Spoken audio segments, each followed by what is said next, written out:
할렐루야.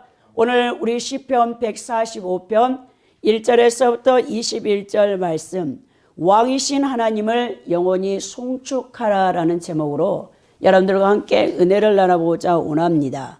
오늘 이 시편 145편은 이 다윗 왕이 지은 시입니다.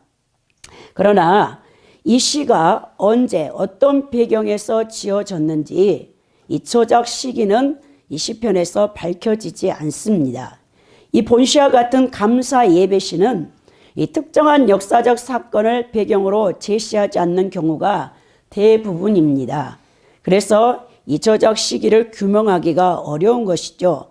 다만 본시 표제어에 나오는 이 찬송시, 다윗의 찬송시라고 표제어가 나왔잖아요. 그 찬송시로 번역된 테엘라라는 단어를 통해서 우리가 이 본시가 이제 이스라엘의 3대 절기인 유월절과 또 이제 오순절과 그리고 초막절 때 제사를 드리면서 또 안식일 예배 시 하나님을 찬양하기 위하여 작시되었다는 것만은 우리가 추정할 수 있겠습니다. 오늘 이 145편의 시편의 특징은 시편 150편 가운데 9편이 이 닭간체 시거든요. 이 닭간체라는 것은 무엇이냐? 이 히브리 알파벳 22자가 있는데 이 알렙부터 이 타우까지 이 22자의 알파벳 이제 첫 자들을 따가지고 이렇게 시를 지은 것을 닭간체라고 하는데요. 이 150편 가운데 시편 9편, 10편, 또 25편, 34편, 37편, 111편, 112편, 119편, 그리고 오늘 본시인 145편이 히브리어 자음 22개로 알파벳 순으로 지어진 시라는 것을 보게 됩니다. 이 히브리어 22개의 알파벳 순서에 따라서 이 시가 지어지고 있는데요. 알파벳이 히브리어가 모음은 없어요, 사실. 자음 22자로만 되어 있거든요. 근데 원래 22행이어야 하지만 오늘 시편 145편은 21행으로 끝납니다.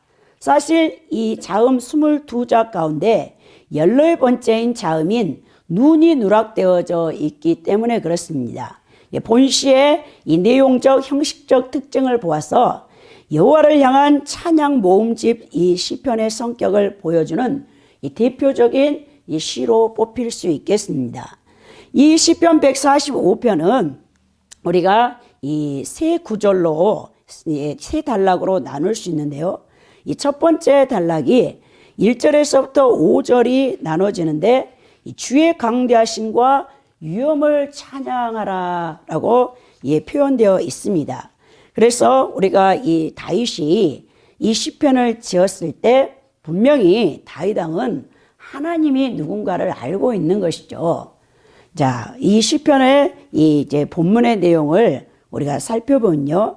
1절에서 보면 왕이신 나의 하나님이여 내가 주를 높이고 영원히 주의 이름을 송축하리다 그랬죠. 다윗이 가장 먼저 하나님을 왕으로 시인하면서 인정하는 것을 보게 되는데요. 이 왕이신 나의 하나님이여 내가 주를 높이고 이 닭간체 형식으로 구성된 본시의 첫 번째 히브리어 자음 알렙으로 시작되고 있는 행인데요. 이 첫 행에서 본시의 전체 주제를 보여주고 있습니다. 시인은 여호와 하나님을 왕이신 나의 하나님으로만 부르며 주를 높이겠다는 의지를 드러내고 있는데요. 이 본시는 모든 사람들과 모든 피조물인 이 만유로 하여금 여호와의 왕권을 인정하도록 공고하며 찬양할 것을 주요 내용으로 삼고 있습니다. 여러분, 왕이라는 것은 어떤 존재입니까? 절대 군주제에서 왕은 이 모든 이 국민들 그리고 사람들의 이 생사화복을 또 이 삶과 죽음을 여러분 주관할 수 있는 존재라는 거죠. 이 굉장한 존재죠. 오히려 우리 세속의 역사 가운데 왕들은 다 자신이 신격화하는 거죠. 왕이 되면서 이제 인간의 본분을 잃어버리고 자신이 이제 신이 되기 위해서 여러분 이제 우상 숭배를 하게 만드는 것을 보게 되는데요. 그래서 오늘 보니까 이 다윗은 이스라엘 나라를 이끄는 이 신정 정치를 하는 하나님의 청지기일 뿐이죠. 자신의 위치를 정확히 알고 있었다는 것이죠. 우리 하나님께서 이세 아들 다윗을 만나니 내 마음에 합한 자라 나의 뜻을 다 그를 통해 이루리라 했던 것처럼 이 다윗은 이스라엘의 두 번째 왕이지만 자신을 정말 철저하게 하나님의 이 통치의 대리자로 그리고 또 하나님의 이 세우신 청지기에 불과하다는 자신의 여러분 정체성을 정확히 알았습니다. 그래서 하나님만이 유일한 왕 되심을 이렇게 다윗이 표현하고 있는 것을 보게 되는데요. 오늘날 우리 크리스찬들에게 예수 그리스도께서 왕이시다라는 개념이 없기 때문에 하나님을 우습게 여기는 이 크리스찬들이 많이 있습니다. 예수님을 단순히 자신의 죄를 속해 주시는 속죄주나 자신의 기도에 반드시 응답해 주셔야만 하는 존재로 알기 때문에 크리스찬들의 신앙이 엉망이라는 것입니다. 여러분, 예수 그리스도께서는 왕이십니다.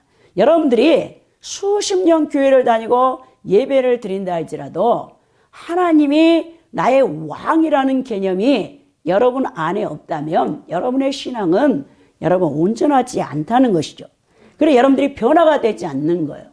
여러분 고대 왕들 말 한마디면 여러분 죽을 수도 있고 살 수도 있는 거예요.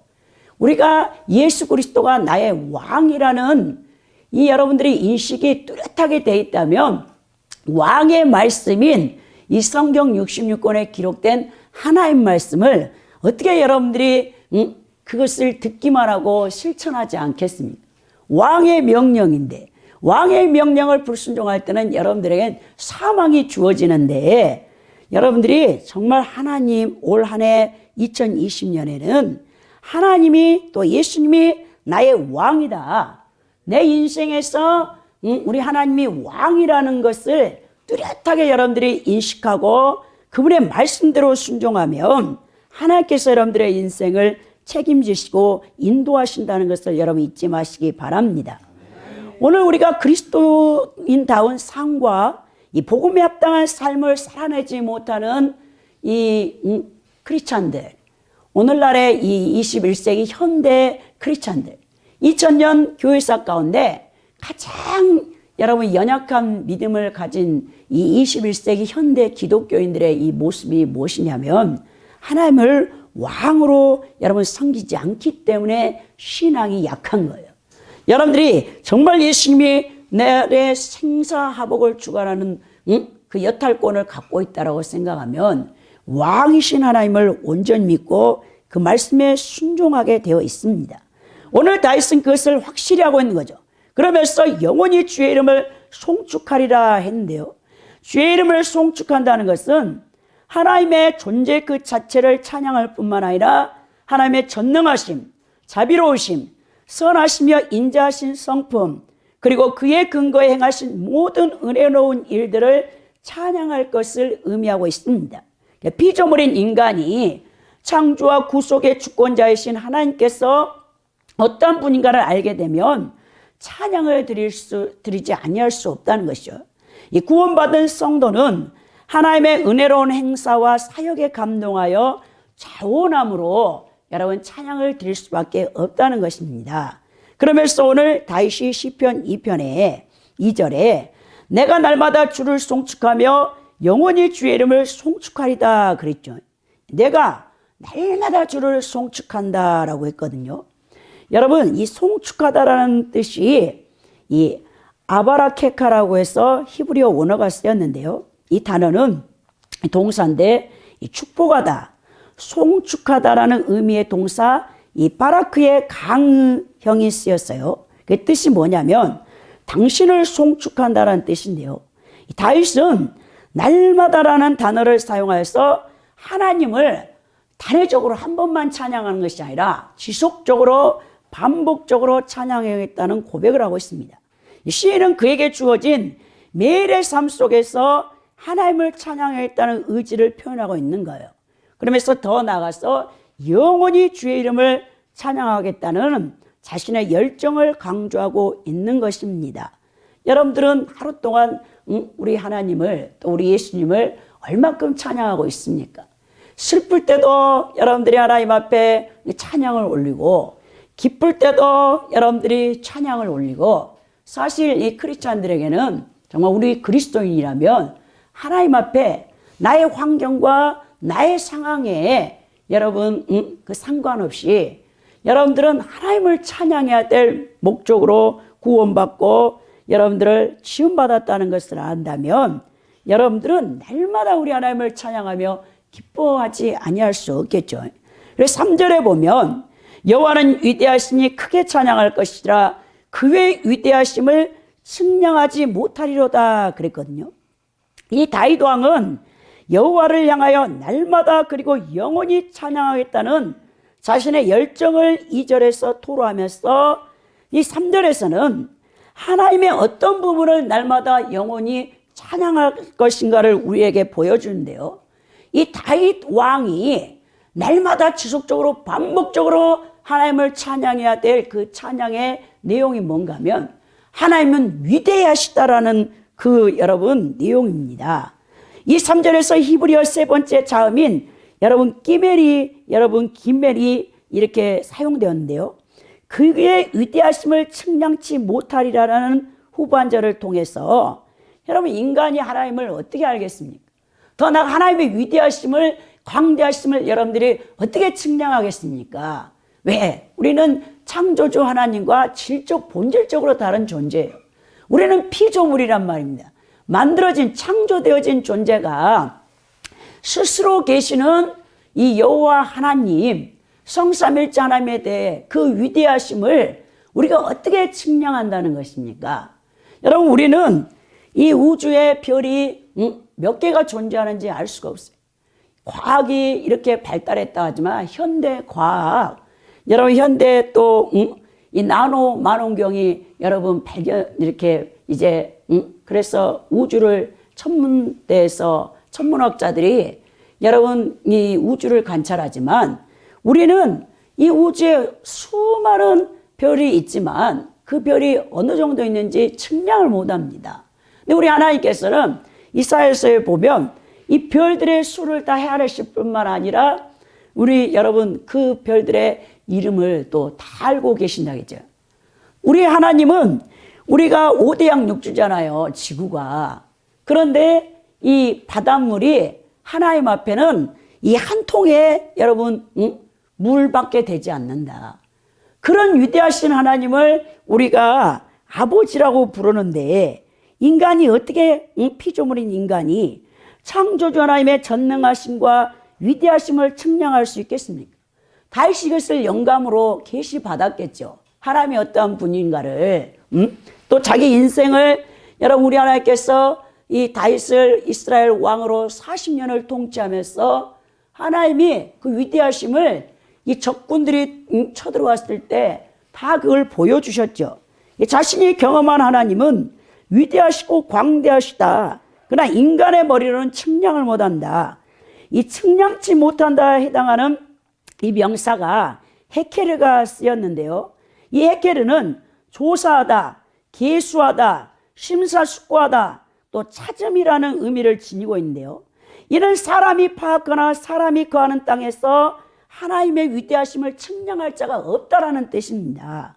하나님의 유형과 능력은 사람으로서는 생각할 수도 기대할 수도 없는 초월적인 분이라는 것을 오늘 다윗이 시편 145편 3절에서 이런 표현을 썼다는 것이죠. 여러분들 우리 하나님께서는 우리 인간의 한계를 뛰어넘어 역사하는 거죠. 여러분들은 이제 여러분 인생을 계획해요. 내년에는 어떻게 하고 다음해에는 어떻게 할 것이다. 여러분들이 지금까지 인생을 살아봤지만 여러분 잠언서에 말씀하신 것처럼 사람이 마음으로 계획할지라도 그 발걸음을 인도하시는 분은 여호와 하나님이라겠죠. 여러분들이 계획한 대로 인생이 그렇게 사라지냐고요. 그렇게 되지 않습니다. 그러나 우리 여호와 하나님께서는 여러분들의 인생, 여러분들이 죽는 날까지 다 주의 책에 기록되어 있다고 하죠. 우리 하나님 다 알고 계시는 거예요. 근데 우리 하나님께서 여러분들이 하나님 앞에 순종하고 하나님 뜻대로 살아가면 우리 하나님 여러분들의 인생을 실만한 물과 푸른 초장으로 여호와 하나님께서 목자가 되어주셔서 인도를 하시겠죠. 그러니까 여러분들이 실제적으로 우리 하나님을 믿는다고 하지만 여러분들의 믿음은 사실 우리 하나님 앞에 이 의심과 그리고 불신이 너무 많이 섞여 있는 거예요. 100% 하나님을 믿는 사람이 이 현대 기독교인들, 크리스천 가운데 얼마나 될까요? 저는 그 생각을 많이 해봅니다. 많은 사람들이 입술로는 내가 하나님을 믿습니다 라고 하지만 그분의 그 위대하심, 광대하심, 하나님의 전지전능하심, 그 능력을 악에서도 선을 창출해 내실 수 있는 그 하나님을 우리가 얼마큼 신뢰하며 믿고 있는가. 그만큼 여러분들의 인생을 여러분들이 하나님을 신뢰한 만큼만 우리 하나님이 인도하는 거예요. 그러니까 여러분들이 하나님 앞에 온전한 인도를 받지 못하는 것은 하나님 편의 문제가 아니라 여러분 자신에게 문제가 있는 거예요.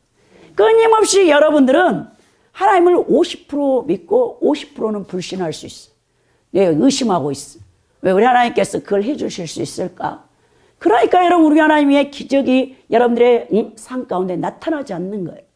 여러분들은 계속해서 그런 의심을 불신을 가지고 하나님을 믿고 있으면 여러분의 인생은 고통만 옵니다, 여러분. 그래서 맡겨라. 우리 크리스찬들에게 하나님께서 가장 요구하시는 바가 뭐냐면 나를 온전히 신뢰하고 우리 하나님 앞에 너의 모든 삶의 문제들과 너의 인생 자체를 우리 하나님 아버지 앞에 맡기라고 하죠. 맡기지 못해요, 여러분들은. 여러분들이 맡길 것 같습니까? 여러분들이 예배 드릴 때 또 어떤 간증을 드릴 때 하나님의 기적의 그 역사를 막 여러분들이 또 이제 들을 때는 야, 나도 내 인생에도 저런 일이 일어났으면 좋겠다. 내가 온전히 하나님을 믿어야지 해놓고 예배 끝나고 교회 문을 탁 나가는 순간 여러분들은 세상의 염려, 근심, 걱정이 다 들어와. 그리고 또 캐션 마크야. 정말 하나님이 이걸 해줄까? 의심해. 그러니까 우리 하나님께서 계속해서 여러분들을 조금씩 이제 인도하시죠. 우리 하나님이 한꺼번에 여러분들한테 딱 보여주면요, 여러분들은 놀래가지고 기절하기 때문에 안 되는 거예요. 조금씩. 여러분들이 하나님 앞에 돈 좀 주세요, 물질 좀 주세요 기도하잖아요. 근데 우리 하나님께서 처음에 여러분들을 훈련시킬 때는 여러분 조금씩 줘. 딱 필요한 것만. 더 이상은 안 줘. 왜? 계속 여러분들에게 신뢰를, 하나님을 100% 신뢰하는가를 우리 하나님께서 여러분들을 달아보시는 거죠. 근데 그걸 통과하는 사람들이 별로 없어요. 저도 사실 훈련 받을 때 굉장히 힘들었습니다. 제 인간적인 방법과 세상 방법으로 살았기 때문에 물질을 하나님 앞에 온전히 놓고 맡긴다는 것이 쉽지 않았다는 것이죠. 제가 여러분들에게 늘 간증하잖아요.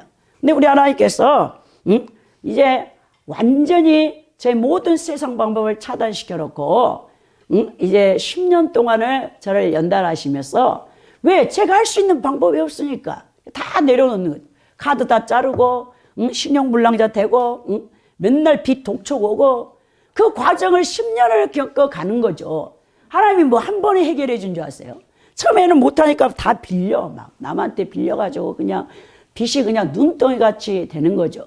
근데 우리 하나님께서는 계속 인도하니까 놓게 되더라고요. 내가 할 수 있는 부분이 없다는 걸 알고 하나님 앞에 맡기니까 우리 하나님께서 저의 인생을 이렇게 인도하시더라고요. 그래서 온전히 우리 하나님께서 이제 책임져 주는 삶을 사는데요.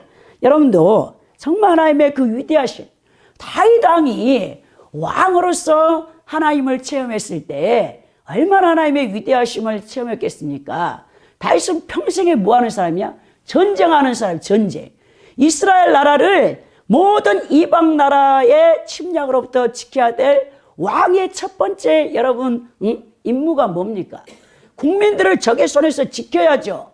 오늘날 여러분 왕이 또 최고의 한 나라의 수장이 할 일은 뭡니까?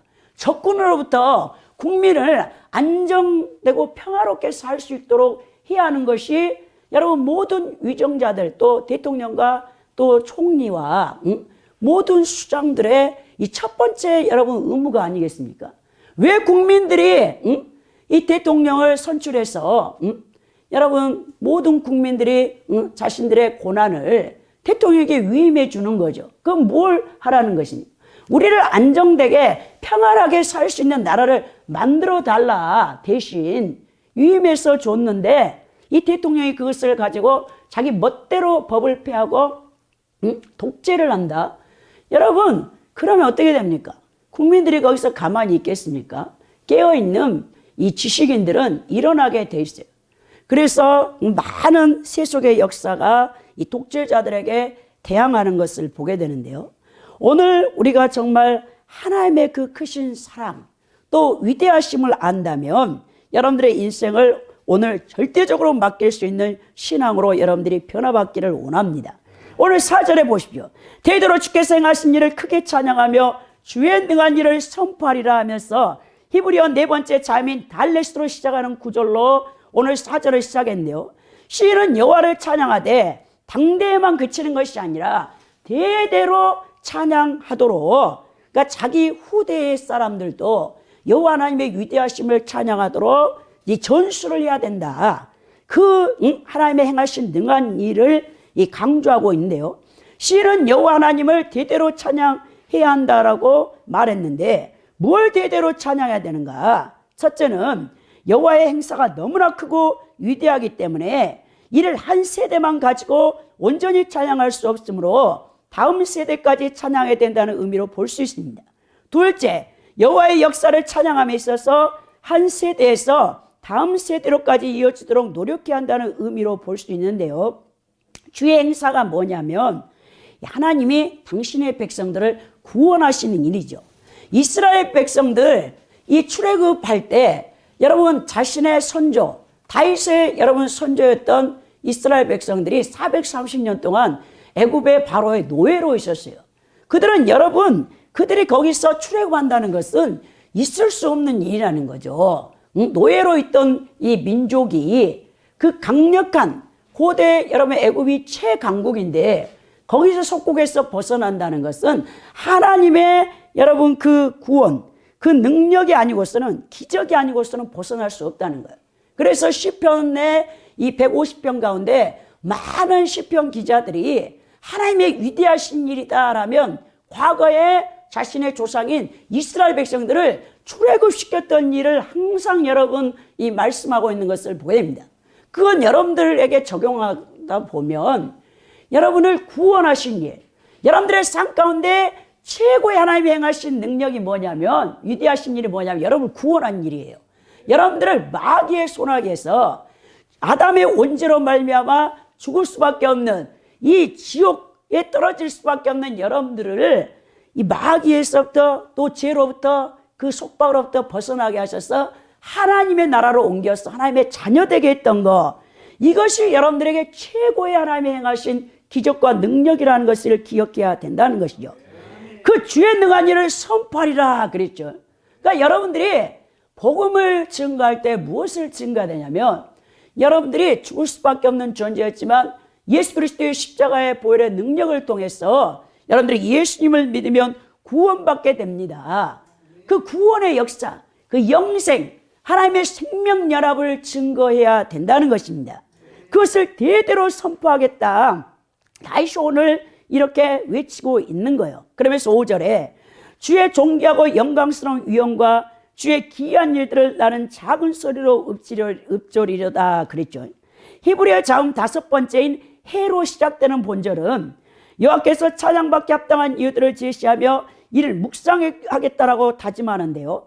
이 주의 존귀하고 이 호데카의 원형인 호드가 쓰였는데요. 거대함, 당당한 자태, 탁월, 영광, 영예를 의미하는 단어입니다.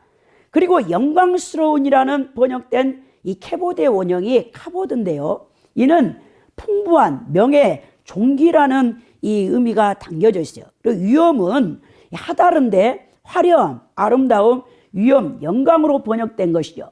그래서 우리 여호와 하나님 하면 우리가 모든 신앙인들이 뭘 하냐?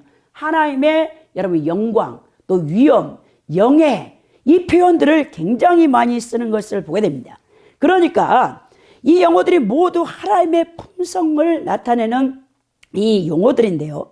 하나님께서는 존귀와 영광이 흘러넘칠 정도로 충만한 위엄을 가지고 계심을 강조하는 거예요.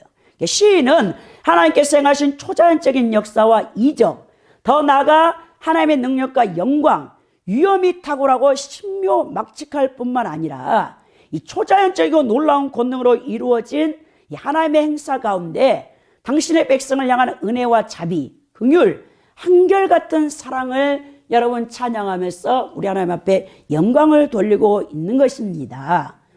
여러분, 우리 하나님께서 얼마나 놀라우신 분인가. 이 세상의 왕들은 다 여러분 악의 요소를 갖고 있어요. 근데 우리 하나님은 절대 악한 분이 아니에요. 이 선 자체세요. 선. 진선미의 근원이시고 선 자체이신데요. 제가 이 영화를 하나 봤어요. 더 다운폴이라고 해서 2014년 1월 23일에 개봉된 여러분 이 몰락이라는 영화인데요. 이게 무슨 내용이냐면 1941년 11월 동프러시아 히틀러의 비서가 된 22살 된 트라우들 융게라는 뮌헨 출신의 이 히틀러의 비서였던 이 여자의 증언으로 시작되는 영화입니다. 히틀러를 통해서 서서히 붕괴되어가는 나치의 모습이 적나라하게 묘사된 영화인데요. 1944년 히틀러의 생일날 러시아의 폴란드 폭격과 함께 1945년 드디어 독일의 항복으로 이어지는, 근데 히틀러의 자살로 제3의 독일 제국을 꿈꾸던 야망과 망상이 끝난 영화인데요. 여러분들 그 히틀러의 이 모습을 보면 여러분 어떤 분들은 막 역사학자들이나 또 어떤 신학자들이나 목회자들은 적그리스도의 화신이었다라는 표현을 많이 쓰죠. 오른손을 들어서 하일 히틀러라고 외치는 이 로마의 경례식을 SS 친위 부대 또 나치 부대들이 했던 것을 보게 되는데요. 이 하일이라는 이 독일어는요, 히틀러 만세라는 뜻을 갖고 있습니다. 이 당시 여러분 이 히틀러는 이 하일이라는 독일어 명사가 뭐냐면 안전, 무사, 행복, 건강, 구원을 나타내는 말이었는데요. 이건 당시 이탈리아의 무솔리니가 장악하고 있을 때 무솔리니가 팔 모양을 그렇게 하며 비바일 두체, 지도자여 영원하라 외쳤던 그걸 히틀러가 따온 거예요. 자, 팔 모양은 똑같고 구호만 하일 히틀러라고 바꿔서 외쳤는데요. 이 히틀러는 자신의 돌격 부대인 SS 친위대 또 나치 돌격대를 갈색 셔츠라고 불렀습니다. 하일 히틀러를 부르짖는 나치 부대의 깃발에는 이 만자 모양의 깃발이 있죠. 여러분들이 그게 이제 불교 좀 모습하고 불교의 그 상징하고 좀 비슷하잖아요. 사실 히틀러는 어렸을 때 수도원 복사로 일하면서 십자가를 기억했다가 나중에 그것을 이용하여 만자 모양을 만들었는데요. 히틀러의 이 만자 모양은 키가 크고 금발에 파란 눈을 가진 신화적 종족인 아리안족을 상징하고 있었습니다.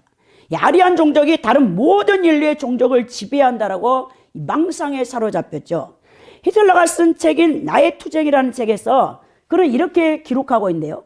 무수한 시행착오 끝에 나는 우리 당의 사회주의적 색채를 보여주는 적색 깃발을 고르고 국가주의를 상징하는 백색 원 안에 영원한 반유대주의를 표방하는 아리안인의 상징 만자를 그려 넣었다 그랬죠. 국가 사회주의를 꿈꾸며 하나님 없이 이 땅에서 가장 우세한 아리안 민족의 지배를 꿈꾸던 이 악인의 몰락을 보게 되는데요. 히틀러의 자살 전 10일 동안 베를린 히틀러 관저의 지하 벙커에서 이 행적을 보여주는 영화가 더 다운폴, 여러분 몰락이라는 영화입니다. 참 영화가 잘 돼 있어요. 여러분들이 DVD나 이 블루레이로 여러분 이 구입해서 볼 수 있는데요. 여러분 이 독일 민족을 이 게벨스라는 선동자를 앞세워서 한순간에 가장 세계에서 극악무도한 여러분 국가 사회주의를 만들고자 원해서 전 세계의 여러분 민족을 지배하고 싶어하고 제1차, 제2차 세계대전을 일으켰던 이 히틀러를 보십시오. 얼마나 이 악한 자입니까? 그는 항상 살았을 때 뭐라냐? 나는 역사의 길이 남을 인물이다라고 자기 자신을 자자찰했어요. 역사의 길이 남았죠. 악인으로서. 선인이 아님.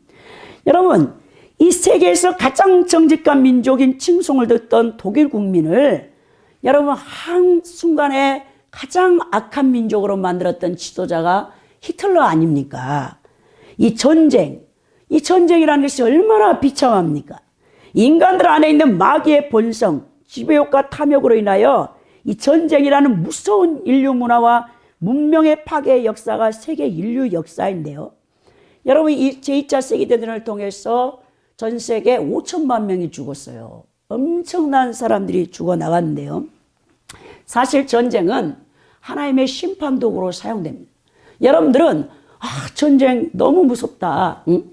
지금 1차, 2차 세계대전이 일어나고 3차 세계대전은 아직 일어나지 않았잖아요. 근데 성경의 계시록에 보면 유브라데 전쟁이 나오는데 중동에서 여러분 3차 세계대전이 거기서 발발한다고 하잖아요. 핵전쟁으로. 그래야 지구상에 전 세계 3분의 1이 죽게 된다라고 요한 사도가 계시록에 기록되어 있는데요. 3차 세계대전은 반드시 일어나게 되어 있습니다. 더 나아가 계시록 16장에 아마겟돈 전쟁은 마지막 우리 이 지구상에 이 생명 있는 살아있는 사람들 가운데 악인과 의인을 나누는 마지막 전쟁이 아마겟돈 전쟁이죠. 여러분, 이 전쟁을 통해 하나님 뭘 합니까? 이 역사를 심판하시는 거죠.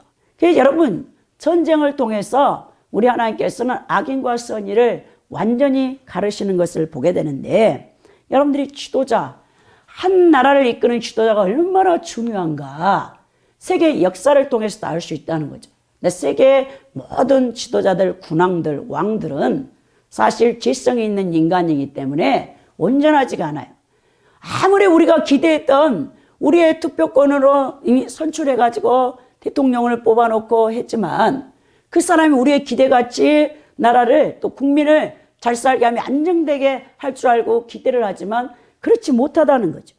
오직 예수 그리스도 한 분뿐입니다. 이 세상에 주님이 오셔야 또 우리가 천년왕국 때는 참 평화가 있겠지만 지금 이 세상의 모든 역사 가운데는 선한 왕이 나왔다 할지라도 또 여러분 그 선한 왕도 나중에 후대에 되돌아보면 역사를 또 그 업적을 발자취를 족적을 여러분 살펴보면 악한 일도 또 서슴없이 했던 것을 보게 된다는 것이죠. 우리는 오직 여호와 하나님 한 분만을 왕으로 섬기는 다윗처럼 우리 성도들의 신앙도 사람을 숭배하는 일이 있어서는 안 된다는 것이죠. 우리 하나님께서 6절에 보면 사람들은 주의 두려운 일과 권능을 말할 것이요 나도 주의 위대하심을 선포한다라고 하는 것이죠. 하나님의 위대하심을 선포하는 다윗. 7절에서는 그들이 주의 크신 은혜를 기념하여 말하여 주의 의를 노래하리다 그랬죠. 여러분, 이 자인, 이 7번째 히브리어 자음인 자인으로 시작되는 이 7절은 먼저 사람들이 주의 크신 은혜를 기념할 것을 소개하고 있습니다. 여기서 주의 은혜로 번역된 투베카의 기본 원형 투부는 최선의 길, 최선의 것, 최선의 아름다움, 즐거움, 복지 등을 의미하는 명사로 여호와 하나님의 선하고 아름다운 속성을 근거하여 베풀어지는 지극히 선하고 은혜로운 일들을 표현하고 있는데요. 우리 하나님은 어떤 분이냐? 주의 의, 하나님의 나라는 의로 통치하시는 것이죠. 그래서 오늘 시인은 주의 의를 노래한다고 했어요. 하나님께서 주의 백성들에게 주의 크신 은혜를 베푸신 목적과 이유가 무엇이냐? 여러분들을 구원하신 목적이 무엇입니까? 그냥 여러분들이 예수 그리스도를 계속 이용해서 여러분들의 타락한 본성을 채우기 위해서 하나님 여러분들을 구원했습니까? 그런 분이 아니라는 거죠. 우리 하나님이 여러분들을 구원하신 목적이 있는데 그 목적은 무엇입니까? 의를 성취하기 위함이죠. 여러분, 히틀러의 정권 아래서 싸웠던 젊은 독일 신학자가 있는데요. 포네퍼라는 이 신학자가 있었어요. 40살에 히틀러에 의해서 죽임을 당했는데 히틀러의 그 폭력을 대항해서 이 투쟁을 했던 이 위대한 신학자인데 그 사람이 무슨 용어를 썼냐? 값싼 기독교인, 값싼 은혜라는 용어를 썼죠. 하나님이 예수님의 그 핏값으로 우리 모든 인류를 구원해서 여러분들을 구원하셨는데 여러분들이 구원받고서 그냥 여러분들 잘 먹고 잘 사는 것이 목적이 아니라는 거죠. 이 눈먼 맹목적인 목적이 아니라 여러분 예수님의 피가 아니고서는 구원받을 방법이 없습니다. 예수님 피는 너무나 고결하고 순결한 피입니다. 죄인을 눈보다 더 희게, 양털보다 더 희게 할 수 있는 피가 예수님 피밖에 없는 것이죠. 이 제사함 받은 그리스도인들은 결코 자신의 타락한 욕망을 충족하기 위해서 살아서는 안 된다는 것이에요. 예수님의 피값으로 구원받은 성도들은 사나 죽으나 주의 것이에요. 여러분들이 이제 죽어도 주를 위하여 죽어야 되고 살아도 주를 위하여 살아야 될 존재라는 것이죠.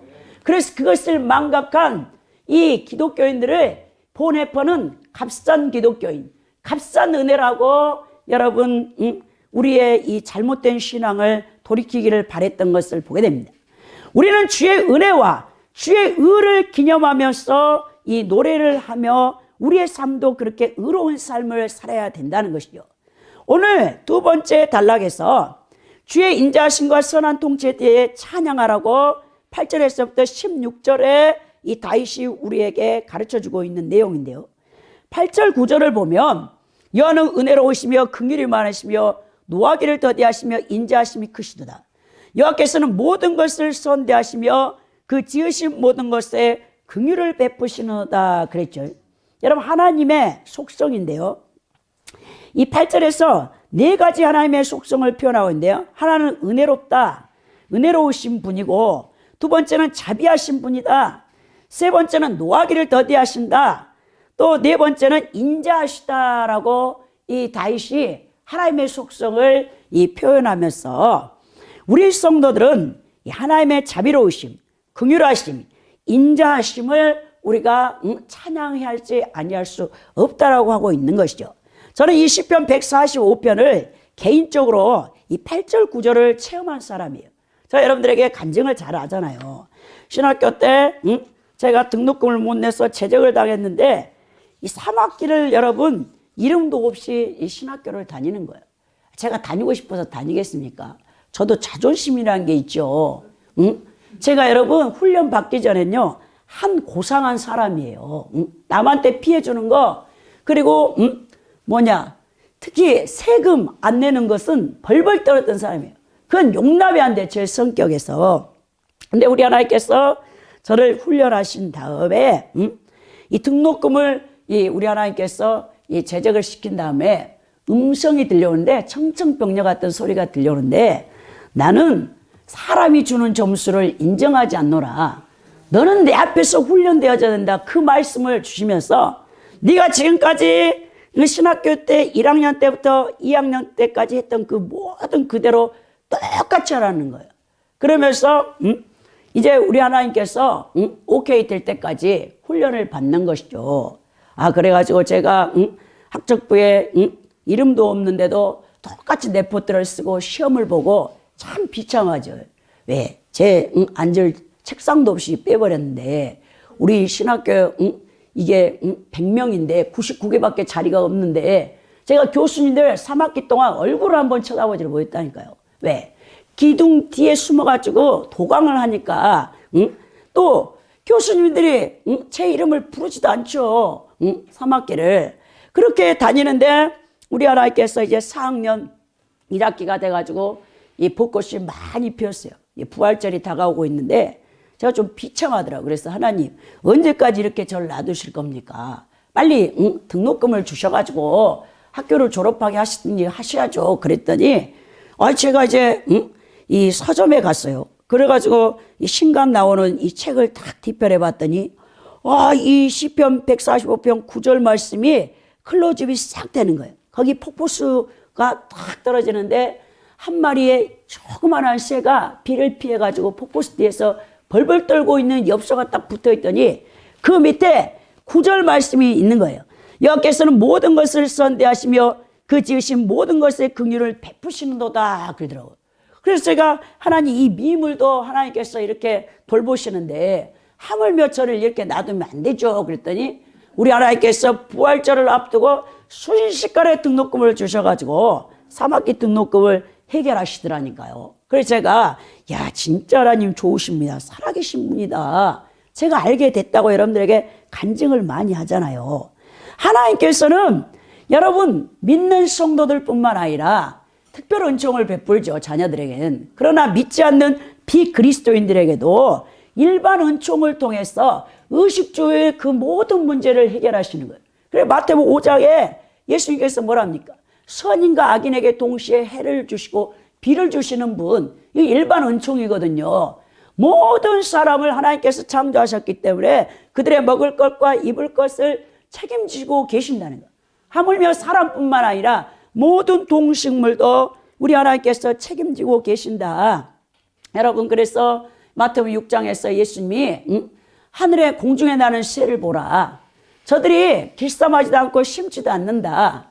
하늘에 계신 천부께서 저들을 먹이신다라고 하죠. 여러분, 새가 얼마나 많습니까? 근데 요즘은 심각하더라고요. 제가 이제 이번 설 명절이 돼서 우리 목사님과 함께 고향에 계시는 부모님을 뵈러 갔어요. 그랬더니 이제는 새도 먹을 것이 없는지 우리 어머니가 텃밭에 심어놓은 시금치를 갖다가 전부 다 뜯어먹었다는 거예요. 200마리의 새떼들이 막 돌아다니면서 이 파릇파릇한 막 상추나 시금치 같은 것도 다 먹고 과일도 그냥 한꺼번에 그냥 그걸 다 쪼아 먹어버린대요. 그러니까 이게 변종된 거죠. 지금 여러분 중국 양쯔강 중류에 있는 우한시에 여러분 폐렴, 코로나 여러분 바이러스가 지금 발생해가지고 그 다 폐쇄자 도시. 그랬더니 이게 뭐냐? 자연 환경이 계속 파괴되니까 여러분 모든 동식물이 이제 변종이 오는 거죠. 그래가지고 원인이 뭐냐 그랬더니 중국에서 2003년에 사스가 발병해가지고 770명 정도 죽었잖아요. 여러분 우한시가 1100만 명이 살고 있는 도시인데 지금 엄청난 속도로 그 폐렴, 코로나 바이러스에 의해서 폐렴으로 사람이 죽어나가는데 중국 사람들이 위생이 더럽다는 거예요. 이 조선일보를 봤더니 여러분 그 사람들은 이 서구식이 멋진 이 깔끔한 대형마트는 이용하지 않고 우리나라로 치면 재래식이죠. 재래식 시장. 막 거기는요 다 살아있는 거. 그 중국 사람들은 뱀도 살아있는 거, 개구리도 살아있는 거, 쥐도 막 다 살아있는 걸 먹는 거예요. 그러니까 여러분 그 위생 상태가 더러우니까 그 병들이 막 전염병들이 이 발병해가지고 그게 또 다른 나라까지 막 옮겨가면서 지금 우리나라도 막 2명이나 벌써 확진되어지고 이게 들어왔는데 이 무섭습니다. 근데 보니까 여러분 이 중국 이 폐렴의 원인이 뭐냐면 이 코로나라고 했잖아요. 코로나. 이 코로나가 무슨 뜻이냐면 현미경으로 그 바이러스를 살펴보니까 이 왕관 또 이 태양이라는 이 모양을 갖고 있어서 코로나 바이러스라고 하는데 사실 이게 어디서 왔냐면 박쥐를 잡아먹은 여러분 뱀이 그걸 옮긴 거예요. 그걸 어떤 사람이 먹은 거예요. 중국 사람이. 그래가지고 자기 몸에 이 변종돼가지고 이 최초의 원인자가 박쥐를 잡아먹은 뱀을 먹었던 사람에 의해서 그게 확산이 되고 있는 거죠. 얼마나 우리가 인간이 정말 이 탐욕스러운가. 여러분 그래서 계속 이제 먹을 것이 없고 변종되니까 막 인플루언스 같은 조류 인플루언스 이런 것들이 시골도 막 새떼들이 날아다녀서 막 새떼들이 오면 무서워가지고 농사를 못 짓나 할 정도로 계속 자연환경이 지금 파괴되고 있는 것을 보게 됩니다. 사실 우리 하나님께서는 모든 자연만물과 인간이 조화롭게 살기를 원하셨는데 인간이 계속해서 자연을 파괴시킴으로써 이 변종들이 나타나면서 인간에게 해가 와서 이런 바이러스에 의해서 인간이 막 떼죽음 당하는 이런 역사가 나타나고 있는 건데요. 사실 하나님께서는 그 모든 새 한 마리도 다 돌보고 계신다는 거예요. 하물며 여러분 예수님 피값으로 구원받은 여러분들을 왜 돌보시지 않겠습니까? 하나님의 신뢰하면 하나님께서 여러분들을 다 책임져 주신다는 거예요. 10절에 보면 주께서 지으신 모든 것들아 주께 감사하며 주의 성도들이 주를 송축하리라 그랬죠. 히브리어 10번째 자음이 요드로 시작되는데요. 여호와의 은혜를 받고 있는 주의 지으신 모든 것이 주께 감사해야 된다는 것을 표현하고 있습니다. 경배하라는 거죠. 특히 주의 성도들아 그랬죠. 여호와의 자비와 긍휼하심, 한결같은 은혜를 체험한 사람들이 누굽니까? 바로 주의 성도들이죠.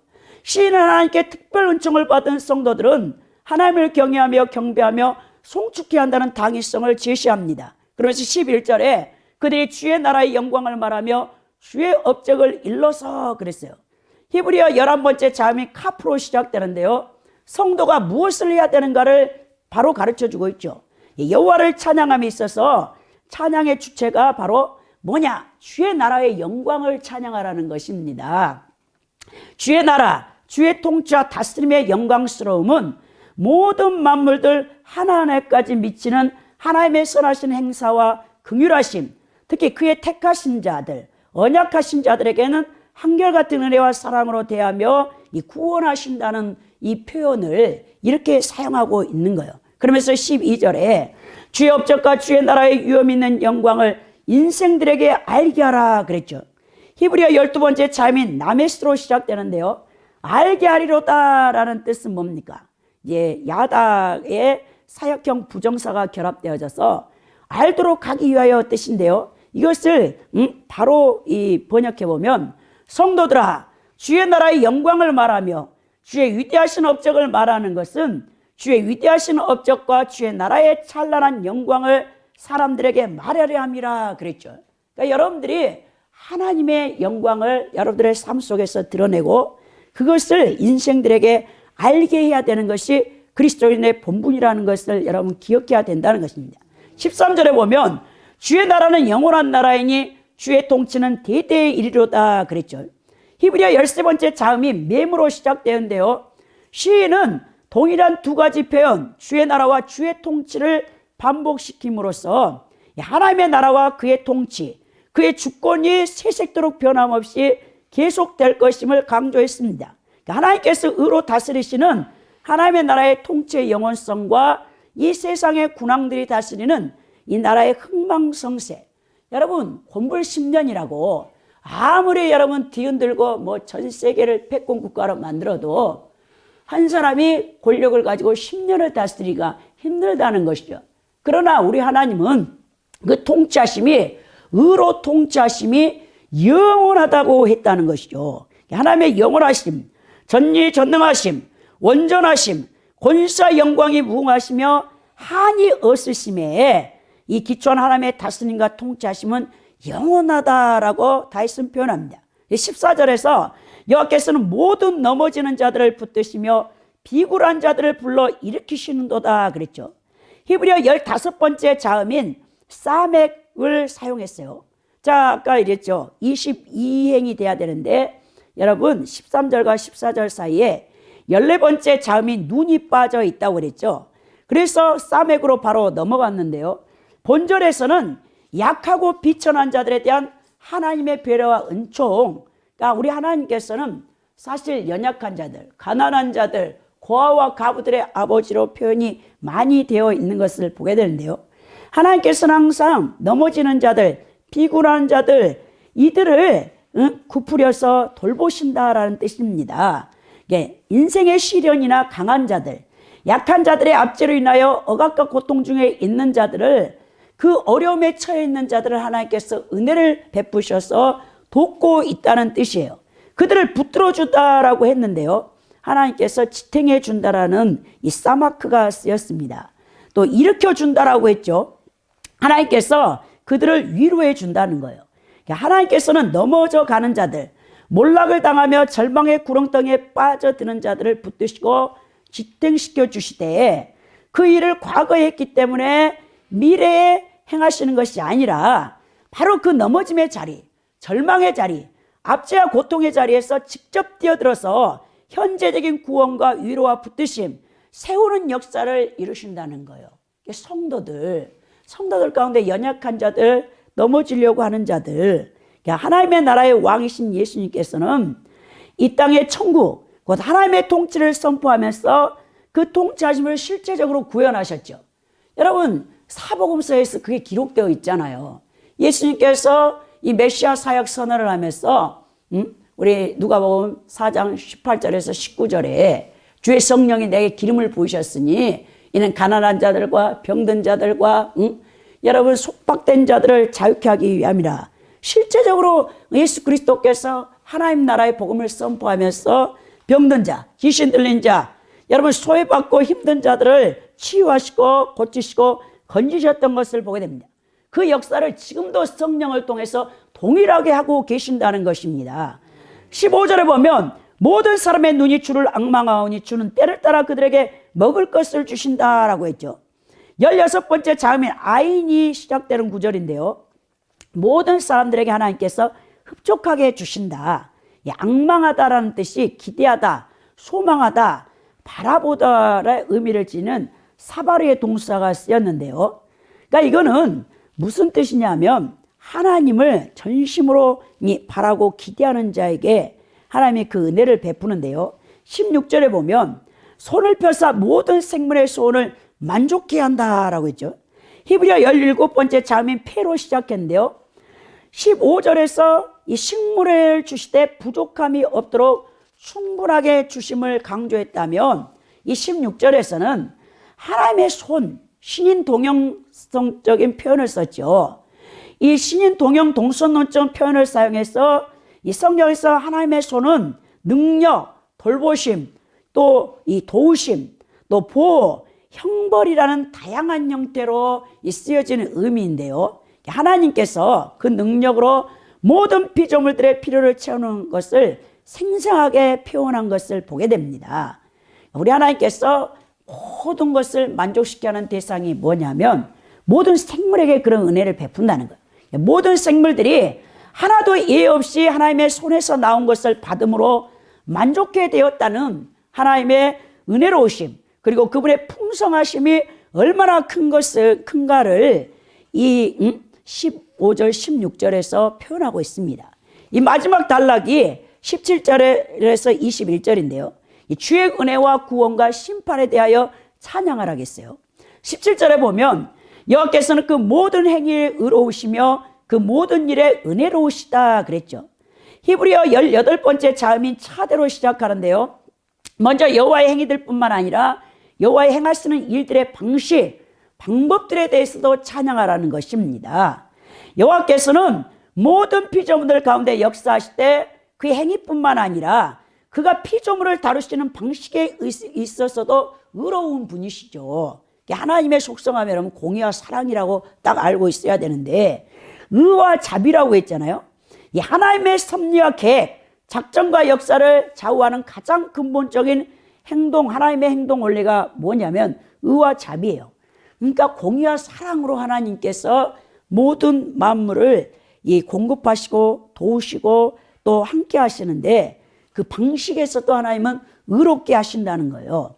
자, 하나님은 당신이 창조하신 만물을 공의와 진리, 의로운 가운데 세워나갈 뿐만 아니라 연약한 자들, 비천한 자들, 고난과 죽음의 자리에 처한 자들을 결코 간과하지 않으시고 그들에게 구원과 은혜를 베푸신다는 것이죠. 그러니까 하나님의 거룩한 성품, 의로우시며 자비와 긍휼이 풍성한 하나님의 속성을 다윗이 이 19에서 표현했습니다. 18절에 보면 여호와께서는 자기에게 간구하는 모든 자, 곧 진실하게 간구하는 모든 자에게 가까이 하시는도다 그랬어요. 히브리어 여러분 19번째 자음인 코프로 시작하는데요. 하나님께서 이 간구하는 자, 진실하게 또 간구하는 자, 이게 포인트예요. 아무나 우리 하나님께서 도우시는 것이 아니라 간구하되 진실하게 간구한 자들을 하나님이 도우시고, 이 진실하다는 뜻은 진리 안에서 위선적이지 않고 진실하게 충실함으로 이 간구하는 자들을 돕는다는 것입니다. 하나님의 진리 안에서 기도하며 진실한 마음으로 기도하며 충성된 자세를 견지하며 기도하는 자들을 하나님께서 가까이 하시며 그들과 인격적 관계를 맺으시고 그들의 필요를 넘치도록 채워주신다는 거예요. 아무에게나 우리 하나님께서 넘치도록 채워주는 게 아니라는 것입니다. 19절에 그런 자기를 경외하는 자들의 소원을 이루시며 또 그들의 부르짖음을 들으사 구원하시려다 그랬는데요. 히브리어 20번째 자음인 네시가 이 네시로 시작된 이 본절인데요. 이 19절에서 보면 자기를 경외하는 자의 소원, 이것과 함께 이 하나 되는 이 자기를 경외하는 자들과 우리 하나님께서 그 소원을 이루어지는데, 여러분 하나님을 경외한다는 건 뭡니까? 하나님 말씀에 순종한다는 것이죠. 여러분 하나님을 경외한다 하면서 자기 멋대로 사는 것은 입술뿐이죠. 우리 하나님 그걸 인정하지 않습니다. 하나님의 뜻을 받들어 행하기를 수호하는 자들은 어떤 자들이어야 되냐면 하나님에 대한 신전의식을 가지고 하나님 앞에서 하나님의 계명을 지켜 행하고자 하는 자들을 지칭하고 있다는 거예요. 시인은 하나님께서 이들의 소원을 이루시며 그의 부르짖음을 들으사 구원하신다라고 노래합니다. 그러니까 여러분들 자신의 문제나 위기 상황에서 구원과 도우심의 호소보다 가장 먼저 여러분들이 하나님 앞에 서야 될 이 그리스도인의 모습이 뭐냐면 하나님 앞에 진실되고 하나님을 경외해야 돼요. 하나님 말씀에 순종해야 여러분들 우리 하나님께서 여러분들이 부르실 때 우리 하나님이 역사하신다는 것이죠. 20절에 보면 여호와께서는 자기를 사랑하는 자들은 다 보호하시고 악인들은 다 멸하시려다 그랬죠. 히브리어 21번째 자음인 시인으로 시작하고 있는데요. 여기서 시인은 자기를 사랑하는 자와 악인을 향한 하나님의 상반된 태도를 비교했습니다. 이 자기를 사랑하는 자는 19절에 자기를 경외하는 자하고 같은 동의어예요. 시인은 하나님께서 이들에 대해 보호의 은총을 베푸심을 노래하고 있는데요. 오늘 보니까 하나님이 그들을 어떻게 보호하실 건가? 울타리를 친다는 거예요. 이 악인들이 그들에게 역사하지 못하도록 하나님을 사랑하고 하나님을 경외하여 말씀을 순종하는 자들을 우리 하나님이 울타리를 쳐서 이 세심하게 보존한다는 것이죠. 그러면서 악인들은 어떻게 될 것인가? 우리 하나님이 망하게 한다, 멸하게 하신다. 이 아시미드라는 이 멸하시더라로 번역된 아시미들은 항폐하게 하다, 진멸하게 하다라는 이 파괴적 의미를 지닌 샤마드의 사역 미완료 외용인데요. 시인은 이들 악인들이 여호와의 심판으로 말미암아 완전히 파멸에 처해질 것을 우리에게 보여주고 있습니다. 사람이 무엇을 행하든지 그 행한 바에 따라서 예의 없이 축복과 심판을 받게 될 것이라는 것이죠. 성경은 여러분 처음부터 끝까지, 여러분 창세기부터 계시록까지 사람이 무엇으로 심든지 그대로 거두리라. 이 말씀이 그대로 여러분 적용되는 거예요. 이 크리스찬이든 비그리스도인은 여러분, 실로 하나님은 선을 행하는 자, 당신을 경외하고 의를 지키는 자 한 사람 한 사람, 불의를 행하며 불경하게 행하는 자들 모두를 다 지켜보고 계신다는 거예요. 사실 여러분 하나님이 왕이라는 이 개념은 심판자라는 여러분 이 주권을 갖고 있다는 것을 여러분들이 기억해야 되는데요. 여러분들이 무엇으로 심든지 반드시 그대로 걷게 되는 거죠. 그래서 하나님을 위해서 여러분들이 영을 위하여 심는 자들은 영생을 얻을 것이고, 갈라디아서 보면 바울 사도가 정확하게 말씀하고 있죠. 그리고 로마서의 8장에도 정확하게 말씀하는 거예요. 그 다음에 여러분들이 하나님의 나라를 위해서 심는 자는, 그리고 여러분들이 하나님의 영광을 위해서 심는 자들은 하나님께서 축복하시고, 또 여러분 육체, 썩어질 육체를 위해 심는 자들은 반드시 여러분 이 멸망을 걷게 된다라고 바울이 얘기한 것처럼 여러분들이 어떻게 살 것인가, 오늘 여러분들은 확 2020년을 어떻게 살 것인가 결단을 해야 되는 것입니다. 내가 선을 심을 것인가, 악을 심을 것인가. 악을 심고 여러분들이 선의 열매를 거두려 하면 있을 수가 없는 것이죠. 그럴 수 없습니다. 우리나라 속담에 콩 심은 데 콩 나고 팥 심은 데 팥 난다고 했잖아요. 여러분들이 콩을 심어놓고 팥을 나기를 기대할 수 없는 것처럼 오늘 하나님이 여러분들이 무엇을 심는지 그대로 거둘 것이라, 이 다윗도 동일하게 시편 145편에서 말씀하고 있는 거예요. 그러면서 21절에 결론을 내기를 뭐랍니까? 내 입이 여호와의 영예를 말하며 모든 육체가 그의 거룩하신 이름을 영원히 송축할지로다 그랬죠. 히브리어 22번째 마지막 자음인 타우로 시작했는데요. 본절은 본시의 결론으로서 시인이 만유와 만유를 대표하여, 만인과 만유를 대표하여 영원한 찬양을 재결단하며 만인을 향하여 하나님을 찬양할 것을 촉구하는데요. 하나님의 영예를 찬양하라. 이 서두에 내 입이 여호와의 영예를 말한다라고 돼 있죠. 테일라트 에이아라는 이 문장이 쓰였는데요. 이 시인은 이 찬양의 이 주체로서 살아있는 사람이라면 모두 여호와를 찬양해야 된다는 것을 선포하는 것입니다. 그래서 시편이 뭡니까? 150편의 마지막, 호흡이 있는 자마다 여호와를 찬양할지어다 그랬죠. 여러분들 코끝에 호흡이 있어요. 하나님께서 여러분들의 이 코에서 호흡을 걷어가면 오늘 밤이라도 여러분 우리 죽는 거예요. 근데 우리 하나님께서 계속 여러분들이 호흡하도록 우리 하나님께서 정한 생을 다 살아가야 돼. 내 인생을 주님 앞에 온전히 맡기고 주님과 동행하며 살면 최고의 복이겠죠. 에녹과 같이. 근데 우리가 주님과 동행하지 못하면 크리스찬이라도 고달프기만 해요. 얼마나 힘든지 몰라요. 왜? 우리 하나님은 이 관점이 나하고 다르기 때문에. 그러니까 여러분들이 속히 하나님 앞에 다 두 손 들어 항복하고 주님 내 인생을 맡겨오니 주관하여 주옵소서. 그리고 저는 온전히 주의 행하신 일들 그리고 주의 영예와 주님의 그 거룩한 또 의로운 성품만을 찬양하겠나이다. 진짜 우리 크리스찬들에게 해야 할 일은 찬양밖에 없는 거예요, 사실. 여러분 깊이 묵상해 보세요. 더럽다고 건강이 나쁘다고 울 것이 아니라 하나님 너무나 감사합니다. 정말 제가 어떤 상황 가운데서 하나님을 예배하고 찬양하겠나이다. 이 다윗같이 이런 신앙이 되어야 된다는 것이에요. 피상적인 게 아닙니다. 여호와를 송축하라. 오늘 다윗이 이 우리에게 마지막 결론으로 제시하고 있는 것은 피상적인 머리로 아는 찬양이 아니라니까요. 이 찬양한다는 건 그냥 삶을 그렇게 살아내라는 거예요, 우리한테. 결론적으로 시편 150편 가운데 다윗이 지은 여러분 73편의 시 가운데 마지막 시가 오늘 145편인데요.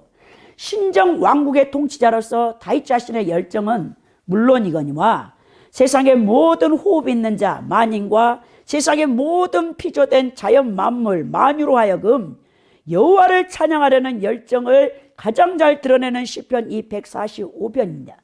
하나님의 왕권과 속성에 대한 영광스러운 찬양이 돋보인다는 점에서 시편에 나오는 9편의 감사시 가운데 가장 탁월한 시로 평가되고 있는 이 시편 145편입니다. 우리는 구원받고 하나님의 자녀된 성도로서 무엇으로 하나님의 영예를 증거할 수 있겠습니까? 각자 여러분들을 생각해 보시기 바랍니다.